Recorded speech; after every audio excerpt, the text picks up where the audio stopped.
Ngayau di kalangan Dayak Jangkang mengenal etika dan pantangannya. Jenderal berperang melawan jenderal, kopral melawan kopral, prajurit lawan prajurit. Dianggap tidak fair jika jenderal melawan prajurit. Sementara Sirok Somah, tanda menyerah, tidak boleh dilanggar. Jika dilanggar, akan kena kutuk atau celaka. Dalam wiracerita, Dayak Jangkang, juga Dayak Iban, dikisahkan bahwa setiap kali pulang ngayau, seseorang yang berhasil membawa kepala musuh dielu-elukan. Ia disebut bujang berani, calon pemimpin di masa depan. Oleh sebab itu, seorang sakti mandraguna dan pemberani, di masa lalu, adalah impian setiap pemuda. Sosoknya digambarkan seperti ilustrasi kita ini. Kaestaria Dayak turun ngayau dalam pakaian perang kompet. Orang Dayak sendiri bingung, mengapa praktik ngayau dihentikan Kompeni Hindia Belanda, padahal mereka sendiri melakukannya lebih kejam, seperti diungkapkan Lencau dari Lidung Payau sebagaimana dicatat Blair dan Helmi tahun 1991. Macan Gaing melanggar sumpah dan aturan ngayau. Ia nekat, korban pertama yang jatuh di tangannya justru ibu-ibu yang baru melahirkan. Suatu pantangan yang sebenarnya harus dipatuhi dalam ngayau. Ia sendiri kena tulah. Pantangan memakan korban. Pada zaman primitif, dalam upaya mempertahankan wilayah dan melestarikan klan yang masih sedikit diciptakan mitos. Salah satunya, mitos mengenai adanya kekuatan dalam kepala manusia. Juga kisah ihwal adanya purifikasi, pembersihan, lewat darah musuh. Hal ini terutama terjadi di suku bangsa primitif. Demikian pula, dahulu kala, nenek moyang kita yakin akan mitos itu. Salah satu suku Bidayu, Dayak Jangkang, kala itu bermusuhan dengan Hibun. Padahal, keduanya masih dalam satu rumpun. Dan kini satu kabupaten, Sanggau, Kalimantan Barat. Hanya dipisah oleh wilayah satu kecamatan saja, Kembayan. Menurut Lontaan tahun 1975 setidaknya terdapat 4 motif ngayau. Pertama, melindungi pertanian. Kedua, mendapatkan tambahan daya rohaniah. Ketiga, balas dendam. Keempat, sebagai penambah daya tahan berdirinya bangunan. Namun, saya menambahkan satu lagi, yakni motif lain di balik ngayau dan ini jauh lebih penting, yakni upaya survive mempertahankan diri. Boleh dikatakan, motif mempertahankan diri ini jauh lebih sering mengemuka daripada motif-motif lain. Terutama pasca perjanjian Tumbang Anoy. Sedangkan penghentian praktik ngayau di kalangan suku bangsa Dayak disepakati pada 1894.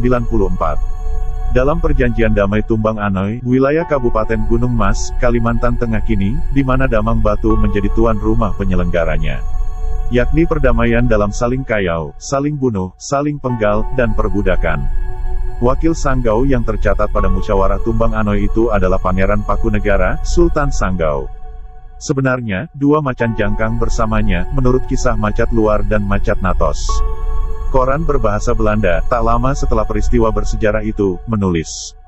Di bawah judul, En Vrede onder de Koppensnellers. Digambarkan bahwa inisiasi perdamaian menghentikan praktik 3H+1J ini adalah, sisi baik dari pemerintah kolonial Hindia Belanda. Sahabat memperingati perjanjian damai Tumbang Anoy. Penegasan itu kembali disampaikan dalam sambutan oleh Van der Veen, bahwa berperang jauh lebih mudah daripada berdamai. Kali ini, saya ingin berkisah bahwa ngayau mencari kepala musuh di kalangan Dayak Jangkang, mengenal etika dan pantangan-pantangannya. Tersebutlah seorang hero dari Jangkang. Namanya Macan Gaing. Ia sakti mandraguna, lihai berperang, namun tewas karena melanggar Sirok Somah. Sirok Somah adalah tempayan dan piring berisi beras yang ditempatkan tepi jalan masuk kampung. Artinya, kami menyerah, jangan kayau kami. Syahdan, ini terjadi awal abad 18. Sudah melihat ada Sirok Somah sebelum memasuki kampung, ia nekat juga mengayau. Ia diperingatkan oleh musuh bahwa musuh sudah menyerah dengan memberi tanda Sirok Somah, namun Macan Gaik tidak peduli. Mengapa kalian menyerang kami? Tidakkah mata kalian melihat sebelum masuk kampung ada Sirok Somah? Tanya pemimpin Hibun. Kami tidak peduli. Sebentar lagi gawai. Kami memerlukan kepala musuh untuk taja, jawab Macan Gaing. Gawai pada zaman itu, pas musim padi menguning. Nantinya, kepala hasil kayau ditarikan pada pesta panen padi. Minta ampun, Macan, kami pantang ngayau 2-3 hari ini. Di kampung kami baru saja 3 ibu melahirkan dalam waktu yang berdekatan. Kalian sebaiknya ngayau ke kampung lain saja. Mana kami peduli, kami sudah kesini, jawab Macan Gaing dengan garang. Ia menghunus mandau, lalu merangsek masuk pelataran rumah panjang musuh. Jika nekat juga ngayau, kamu akan tulah, Macan. Mana saya mau tulah, rasakan seranganku, Macan Gaing kesetanan. Mana ibu-ibu yang baru saja melahirkan? Macan Gaing melanggar sumpah dan aturan ngayau. Ia nekat, korban pertama yang jatuh di tangannya justru ibu-ibu yang baru melahirkan. Suatu pantangan yang sebenarnya harus dipatuhi dalam ngayau. Tidak mudah menaklukkan macan gaing, meski ia kena sumpah dan tulah. Banyak korban jatuh di tangannya. Karena dikeroyok, macan gaing lalu didesak keluar kampung, ke sebatang pohon besar. Di situ ia masih menjatuhkan banyak korban karena di belakangnya terlindung baner atau akar pohon yang lebar. Akhirnya, dahi mancat gaik tertembus tombak musuh yang mata tombaknya terbuat dari tulang manusia. Sebelum menyerah kalah, macan gaing memerintahkan anak buahnya pulang ke Jangkang, membawa hasil kayauan untuk keperluan notok pada gawai yang tidak lama lagi diadakan.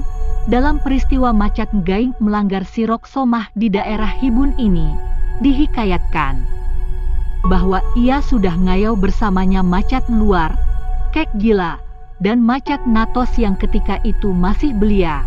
Kedua macan ini tampil mengganti macan gaing.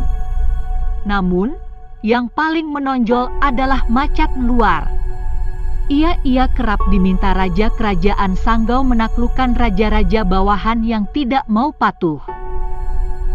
Kisah epos tentang macan luar ialah ketika ia membantu Raja Paku, gelar Raja Sanggau waktu itu, menaklukkan raja kerajaan Tayan. Atas jasanya ini, macan luar diberi gelar Macan Muara Tayan Songkuang Tajor. Kepadanya dihadiahkan 12 buah gong atas jasa itu. Nantinya, setelah pikun, kenangan akan mabuk kemenangan ketika berhasil menaklukkan raja kerajaan Tayan ini tetap tersimpan dalam memori macan luar. Ia makan sirih.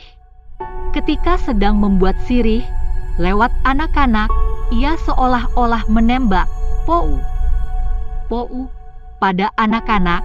Kata anak-anak, "Gila kali kakek itu." Bukan gila, hanya menirukan bunyi. Begitulah musuh menembak kami waktu menaklukkan Tayan dahulu kala. Sejak itu, macan luar digelari macan kek gila. Hingga saat itu nama macan kek gila masih disebut-sebut oleh suku Dayak Jangkang dan Pompang di Kabupaten Sanggau.